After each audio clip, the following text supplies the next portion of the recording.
Ashes का तीसरा test चल रहा है और दूसरा दिन भी खत्म हो चुका है और इंग्लैंड की कोई इतनी खास सूरत हाल नहीं है, बुरी हालत ही है इंग्लैंड की। सो बेसिकली स्टार्क साहब कल खड़े हुए थे, उन्होंने 50 फिर कर लिए और ऑस्ट्रेलिया ने 371 रन बना लिए थे तकरीबन 92 ओवर्स में। 4 बॉलें रहती थी अभी 92 ओवर्स होने में। बॉलिंग की अगर थोड़ी सी बात करें इंग्लैंड की तो 5 आउट कर दी है जी। आर्चर साहब ने 20 ओवरों में 53 रन देके, शुक्र है इसने अच्छी बॉलिंग की है, वरना पहले 2 मैचेस में बहुत बड़ी बॉलिंग कर रहा था। 2 आउट किए हैं जी ब्राइटन कार्ड्स से। अच्छा, मुझे कार्ड से बेहतर वो नहीं था कि वो एटकिंसन को खिला लेते, पता नहीं अब वो किसी और वजह से नहीं खेला। एटकिंसन भी खेल सकता था वैसे, थोड़ी बहुत बैटिंग ही कर लेता, इससे बेहतर ही बैटिंग करता है बेसिकली। जॉस टंग ने 1 आउट किया जी और 2 आउट किए हैं विल जैक्स ने। और उसके बाद फिर इंग्लैंड बैटिंग के लिए आता है ना यार, मजा ही नहीं आया। जैक क्रोली 9 डकेट 29 लाइन आया, लाइन ने आते ही आउट कर दिया। और वो आई थिंक उसको थोड़ा सा मुझे लगता है गुस्सा भी था, वो पिछले आई थिंक 1-2 मैचेस खेला नहीं है, आई थिंक इस सीरीज में नहीं खेला, लाइन नहीं खेला ना, हाँ इस पहले 2 मैचेस दोनों ही नहीं खेला। सो उसको गुस्सा भी उस चीज़ का था। वो एक वीडियो उसकी आई थी, उसमें वो कह रहा था कि मतलब मैंने कभी सोचा भी नहीं था कि मैं बाहर बैठ जाऊंगा।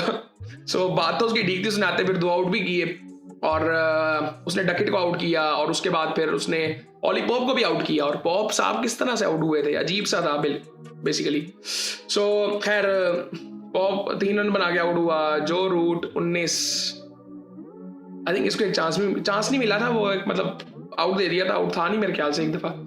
Harry Brook 45। अब जब हैरी ब्रूक 45 कर रहा है और ये जिस तरह से खेलता है, ये 5वें नंबर पे आ रहा है, तो अगर ये इस तरह से खेलता है, अगर ये इस तरह से आके 1 डाउन खेल ले, क्या सोचते हैं आप? हम जिस तरह पहले बात कर रहे थे, मतलब मुझे आज एक टाइम पे इस मैच में ये लग रहा था कि इंग्लैंड बहुत ज्यादा डिफेंसिव हो गया। मतलब इंग्लैंड के लिए मुझे ये फील हो रहा था कि बहुत ज्यादा डिफेंसिव हो गया। मतलब उन्होंने 213 रन बनाए हैं 68 ओवर्स में, 313 का रन रेट है उनका। और जो बेन स्टोक है वो इस वक्त खड़ा हुआ है, अभी 151 बॉलें उसने खेलनी है, 45 रन है उसके, 30 का स्ट्राइक रेट भी नहीं है, 3 चौके लगाए हैं। अब ठीक है, वो जाहिर बात है कोई स्कोर ही नहीं कर रहा तो वो कह रहा तो हुआ है, लेकिन मैं उसी चीज की बेसिकली बात कर रहा हूँ कि अगर आप अच्छे रन, आपको रन्स तो करने हैं, रन्स तो आपको करने हैं बेसिकली। सो अब इस वक्त जो सूरत हाल इस वक्त है, जिमी स्मिथ 22 रन बना के आउट हुआ। अब उसको भी थोड़ा सा आगे पता नहीं वो आउट हुआ कि नहीं हुआ, लेकिन आउट ही लग रहा था। और आर्चर 30 रन पे इस वक्त खड़ा हुआ है, आर्चर 30 रन पे खड़ा हुआ है इस वक्त, और उसका भी तकरीबन 60 से ऊपर का स्ट्राइक रेट है।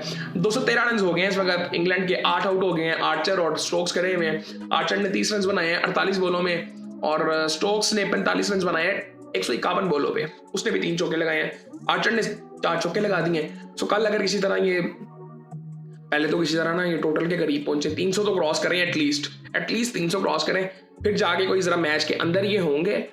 और वरना आई थिंक यार बहुत ही बुरी हालत है। मैं मतलब पिछले कुछ सालों में अगर मैंने स्टोक्स को देखा, वो मुझे बहुत ही अजीब सा लग रहा है, मतलब बहुत डिफेंसिव और डिसअपॉइंटेड।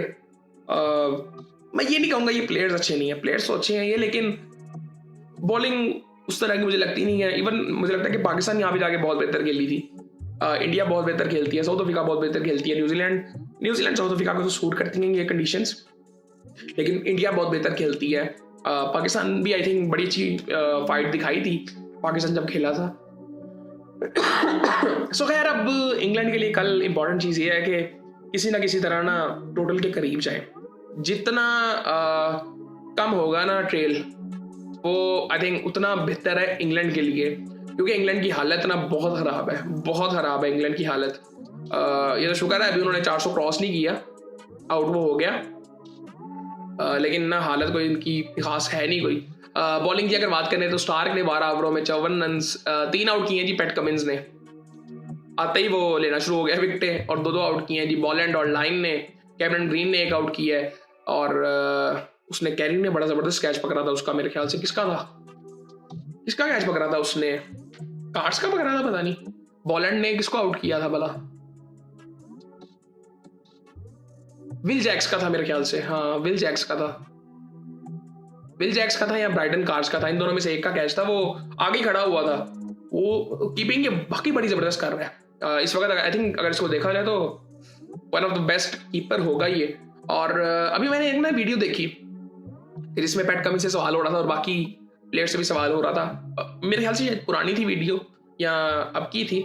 सबसे पूछा गया कि उसके बारे में, क्या नाम है उसका, बेन स्टोक्स के बारे में और कुछ प्लेयर्स के बारे में इंग्लैंड के। सो उन्होंने सबने कुछ कहा, कप्तान ये वो फलां। तो बेन स्टोक्स के बारे में पूछ रहे थे। सो पैट कमिंस क्या कहता है जब बेन स्टोक्स का उससे पूछा गया, उसने कहा प्लेयर, और बेन स्टोक्स का कहता विकेट कीपर। सो ये मेंटालिटी आप समझ रहे हैं, माइंडसेट समझ रहे हैं क्या माइंडसेट है। सो आई थिंक मैंने स्टोक्स को इतना डिफेंसिव बहुत अरसे बाद देखा है, वरना वो जिस तरह से परफॉर्मेंस तो उसकी होती है, लेकिन वो एक उसका ना मुझे लगता है कि एक ऑरा भी है कि जिस तरह से उसने अपने आप को बदला था। आई थिंक वो बड़ा ज़बरदस्त था। लेकिन स्टैट्स वाइज अगर देखा जाए तो मतलब हमारे यहाँ पे तो आई थिंक ये चीज़ एक्सेप्ट ही नहीं की जा सकती जिस तरह से ये खेल रहे होते हैं। सो बाकी आई थिंक इनको आई थिंक जितना करीब जा सकते हैं जाएं। बहुत ही बुरी हालत चल रही है, बिल्कुल वन साइडेड ही हो गया मैच यार।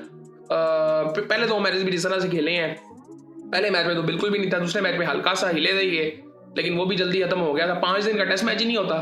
तो अब ये देखते हैं कब तक। आज अभी दूसरा दिन खत्म हो गया, कल तीसरा दिन, चौथा दिन, ये शायद चला जाए चौथे 5वें दिन, चौथे दिन तक चला जाएगा, 5वें दिन शायद चला जाए। लेकिन आई थिंक इंग्लैंड को फाइट करनी चाहिए, रन्स चाहिए इनको। सो बाकी आई थिंक देखते हैं कल क्या होता है, और बाकी फिर आपसे बात होती है।